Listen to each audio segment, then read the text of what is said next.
All right. Hey, what's up, guys? Hey, we're gonna be doing a little work on the get the camera right there. What's going on, guys? We're gonna be doing some work on the Kodiak today. I'm gonna take the side cover off the engine, and well, here, let me show you what we got in mind. What we're gonna do today on the Kodiak, that has the Kodiak there has the 708 engine.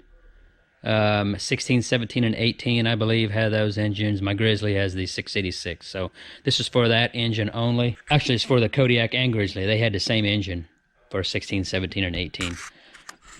Show you what we got in mind here. What I'm planning on doing, I'm going to pull this cover off, this side cover here off the engine. And I was looking on a forum board a while back, and they were talking about, here's your oil pump chain. There's your oil pump drive gear that goes on your oil pump that sits down in here.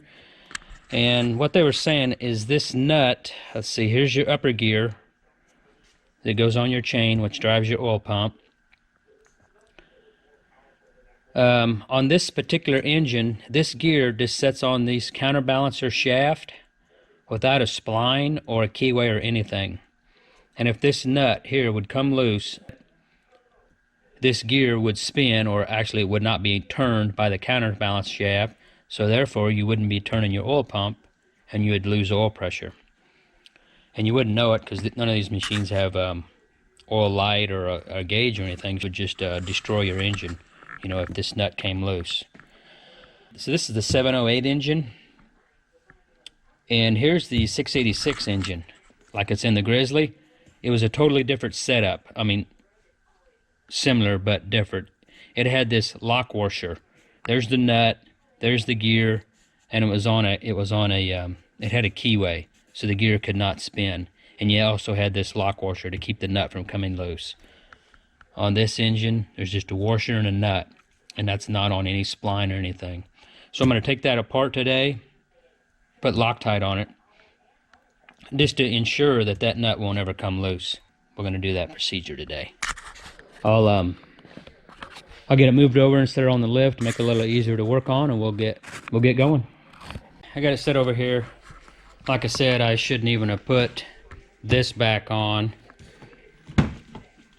It's got screws right here you got to take off. I wanted to take it for a drive, a test run after I put the clutch in.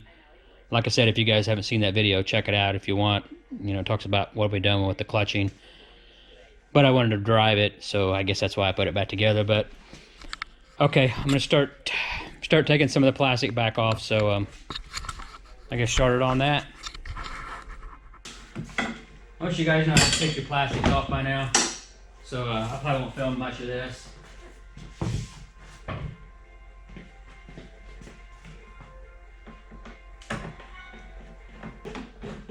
have to flex it a little bit. Comes right up out of there. Really quick and easy there. Okay, see, this is the cover I'll be pulling off. Pulling off this engine cover right here. So I'll need to take this footwell out. You have your bolts here. You have what, 1, 2, you have 4 bolts here, 3 bolts on the front, and your bolts here. I'll get that off.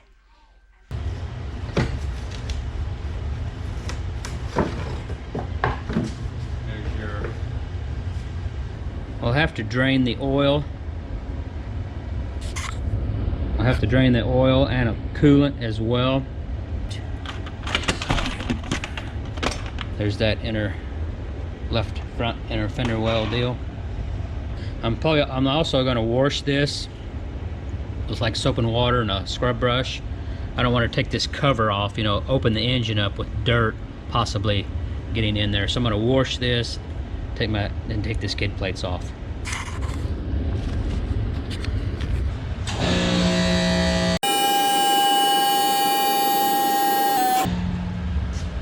Give you guys a shot underneath. This front skid plate, a couple of bolts there, 2 bolts there, and then you have your 2 here. So there's a shot underneath of it. Just give you guys a view.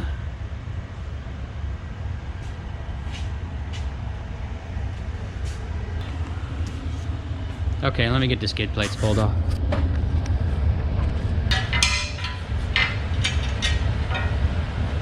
There we go.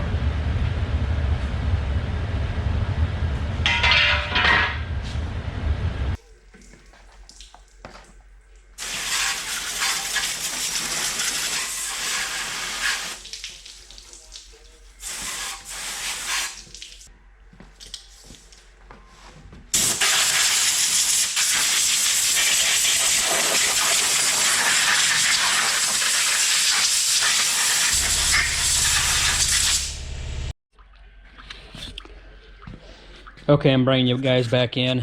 I got the coolant drained. As you can see, I pulled out these two little small plugs here. These go right there in your water pump. So let me get these coolant hoses out of the way, and that's it. The ring of bolts around there, and get the cover off.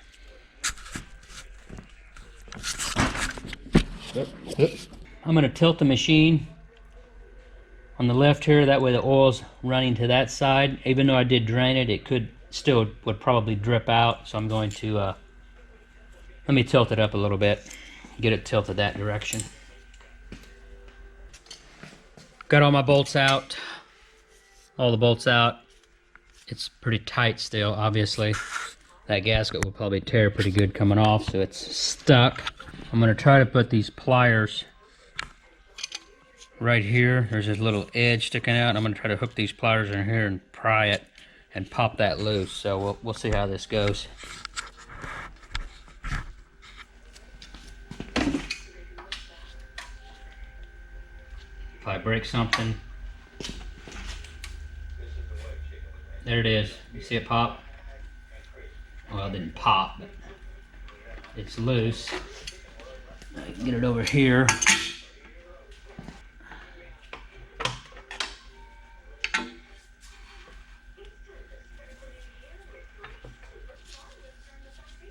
The magnets are pulling it into the flywheel, back into the flywheel there.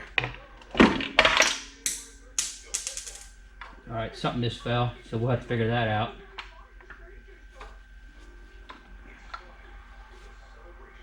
Starter gear, what it looks like.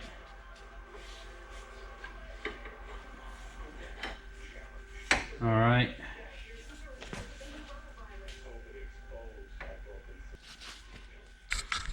Give you guys a closer look.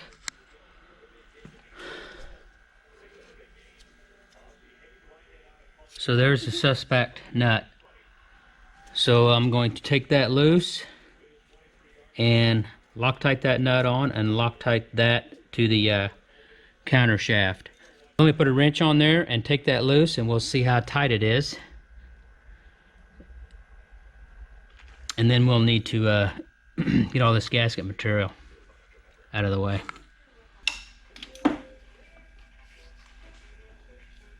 Up.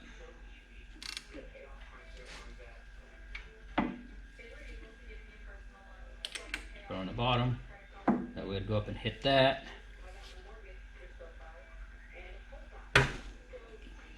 Wow, it was good and tight, so that's good.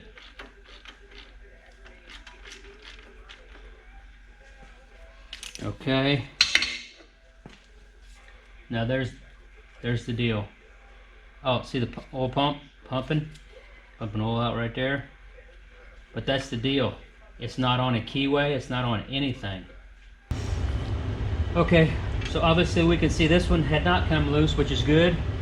But when I found out about that, somebody showed me this, and like I said, I seen it on a foam board.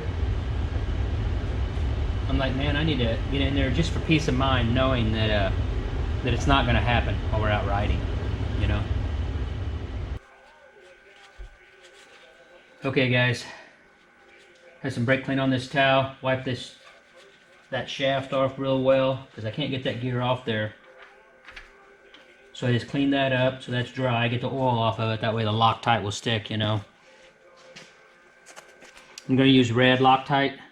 I typically don't use this, you know, not very often. You know, most things I work on, I want to take them back apart, but just kind of more permanent. But this is such a critical area that I'm going to use the red Loctite on this. So I'm going to slide that off for a little bit. So I put some Loctite in right in there where that gear's spinning. And then I'm going to put a little more on the nut here. Stick the washer back on.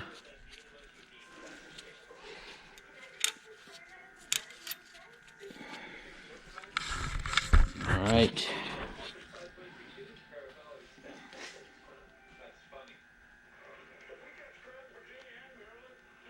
Like I said, this is just a peace of mind, knowing that this is not going to ever come loose while we're out riding, you know.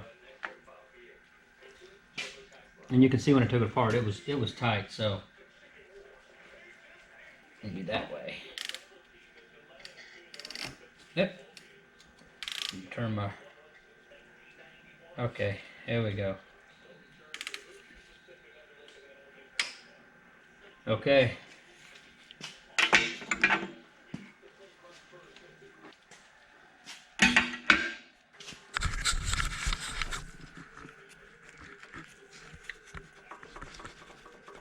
Here are the gears on that counter shaft. There's your one way for your starter. Okay, there it is. Tightened down with Loctite. I feel better already. Yeah. All right.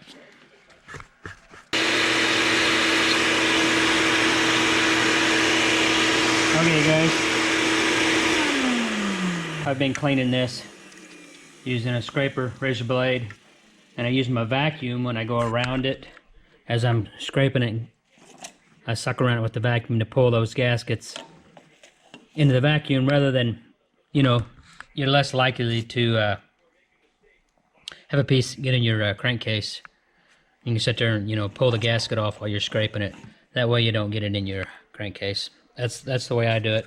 Just a tip for you guys. We got the gasket set on there. Both of our sets of gears, the little gears that fell out when I took it apart. Got that shaft set in there.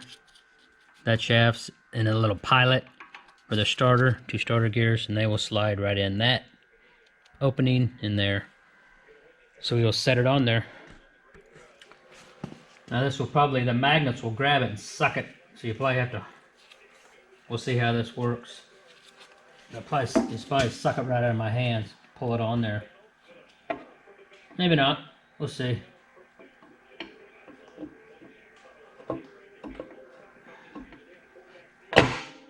Oh yeah, it grabbed it.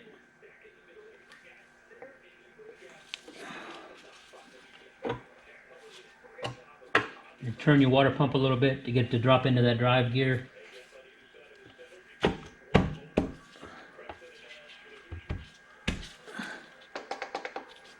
can see it goes on dowel pins, so obviously it'll be lined up when it's sitting on its dowels. I'll get all these bolts run them in, snug them down, then we'll go from there.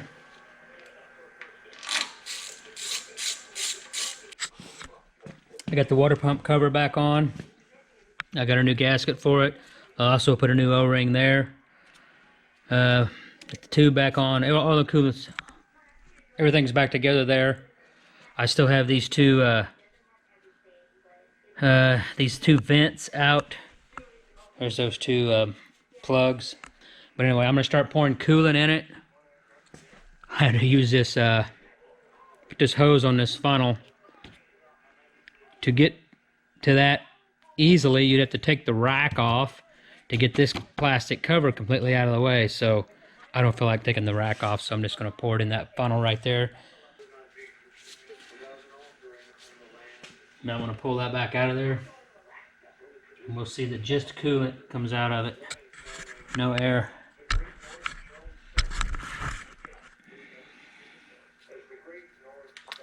Oh. There was a bubble that come out right at the first. Did you see that? You might have missed it. That looks pretty solid coolant now. I feel confident there's no air in there. I'm going to finish topping off the coolant. I'm going to tilt the machine now. I'm going to tilt the front of the machine up a little bit. And finish filling it up. Okay, there's one more bleed screw I forgot to tell you about. Right there. Your thermostat housing. Do I have the camera right? I'm not sure. I think I do. As you can see, coolant's just coming out of that right now, so I'm going to put it back in there. But that's one more bleeder screw for your coolant that you don't want to forget about. I'll get that snug down. And now we can feel confident when we top the coolant off, we have all the air out of the system. Okay.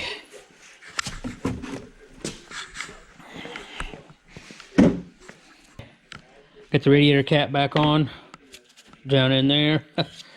Difficult to get to, but that's okay. I didn't take none of that off. Got the oil back in it. We'll, I think I got everything plugged back in. Let's start it up. See if it still runs. Should be a good thing, right?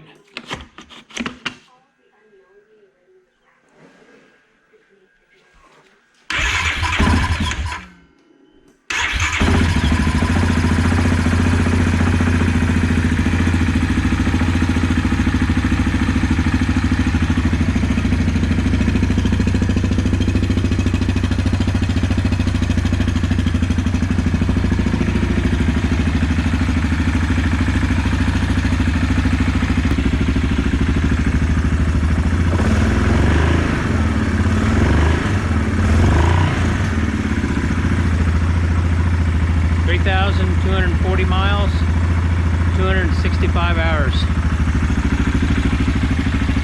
It's been running perfect.